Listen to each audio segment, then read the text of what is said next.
verte. Tous les Brugeois sont dans le rectangle quasi. Et tous les Gantois aux abords du grand rectangle. La tête au deuxième et la latte. La latte qui repousse cette tête d'Alphaba. Encore une fois, ce sont les défenseurs centraux qui étaient venus porter le danger là sur cette phase arrêtée. On repart du côté gantois. Et on relance correctement dans les pieds d'El Ganassi. Encore une fois, c'est très bien joué de la part d'El Ganassi. Jorgensen, il a du champ pour frapper. La balle repoussée par Verbis dans les pieds de Koulibaly. Et le poteau qui vient à la rescousse des Brugeois. Ce n'est pas terminé. Lubiankic au deuxième poteau. Verbis de nouveau. Et un nouveau poteau de Koulibaly. Cette action va-t-elle se terminer? Eh bien oui, avec une frappe à côté de Yacine El Ganassi. Eh bien une action complètement folle dans ce match. Après 18 minutes de jeu, 2 poteaux dans la même action. Et les Brugeois peuvent remercier la chance sur cette phase. On revoit la frappe de Jorgensen dans un premier temps. Poteau d'Eliman Koulibaly. Et puis ça va encore être un peu du flipper ici avec une balle repoussée par Verbis. Koulibaly qui manque vraiment de chance sur cette action mais qui aurait dû conclure d'aussi près. Alors le premier but tombera-t-il sur phase arrêtée? Premier corner pour le Cercle de Bruges. Déviation deuxième poteau et Dominique Fowley qui se loupe et qui est surtout allé percuter le poteau sur cette action. Invariablement c'est encore El Ganassi qui donne ce coup de coin. Koulibaly la tête, le sauvetage miraculeux de Verbis une deuxième fois et on dégage du côté de Neto. Et bien là les Brugeois peuvent remercier leur gardien qui a encore fait des miracles sur cette action. On revoit la tête d'abord de Koulibaly. Et puis c'est un peu chanceusement que Bram Verbis sort ce deuxième ballon. C'est toujours 0-0. Et c'est pas les occasions qui manquent du côté gantois. Mais on ne parvient pas à concrétiser pour l'instant.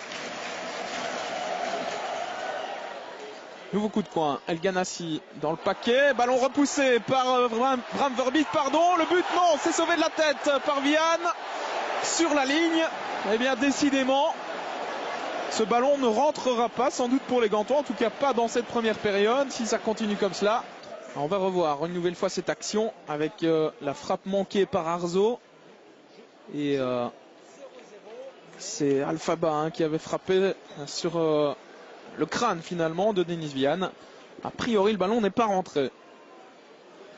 Les Gantois qui reprennent la possession du ballon. Baric avec Smolders qui a un peu d'espace devant lui. Il va tenter de trouver El Ganassi. Voilà qui est fait. El Ganassi à toute vitesse avec Rudy qui revient dans son dos. Le centre extérieur pied d'El Ganassi et Vian qui se trouve. Et c'est encore une fois Bram Verbis qui est là pour sauver les meubles véritablement. El Ganassi face à lui, Rudy. La passe en retrait d'El Ganassi qui reste disponible pour Marco Souler. Retour avec le Diable Rouge. Attention, El Ganassi, la frappe, ça ne passe pas loin, c'était bien tenté. Il tente, il ose, il provoque El Ganassi, il fait un bon match dans l'ensemble pour l'instant. Vaneno dans le rectangle, face à lui il y a Mario Baric. Les crochets de Vaneno, la passe elle est bien jouée, elle était belle et le poteau avec Fowley, nouveau poteau. Et c'est Rudy maintenant qui va peut-être pouvoir frapper, qui glisse une nouvelle fois. Eh bien, décidément il devrait changer de pneu.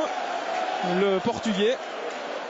Et décidément dans ce but on a des actions complètement folles. Un premier poteau, Fowley qui se jette. Deuxième poteau pour sauver Frank Books. Et puis Rudy là qui ne parvient pas à frapper, qui glisse.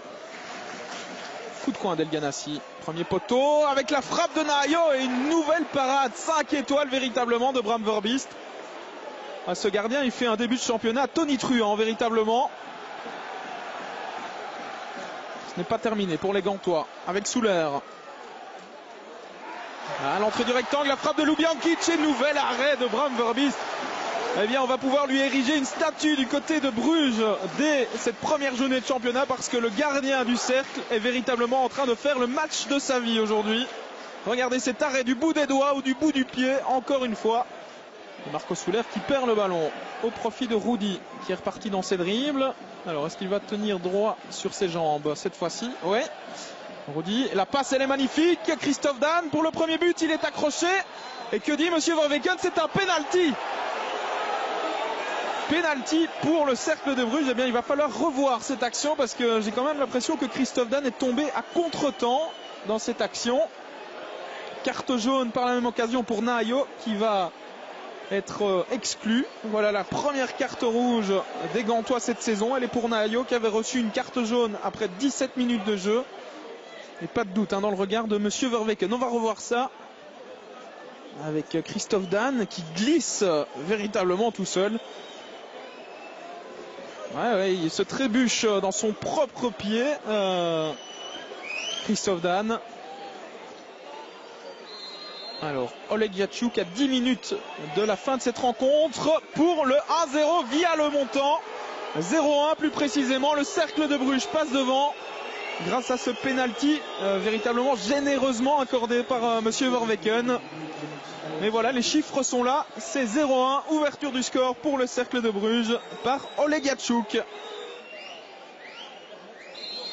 Et c'est la fin de ce gantois Cercle de Bruges. Victoire du Cercle 0-1. Du côté brugeois, on se satisfera évidemment de ces 3 points arrachés grâce notamment à un exceptionnel Bram Verbiest dans les buts. Du côté de la gantoise, on va sûrement pester sur ce penalty qui va encore faire couler beaucoup d'encre dans les jours à venir.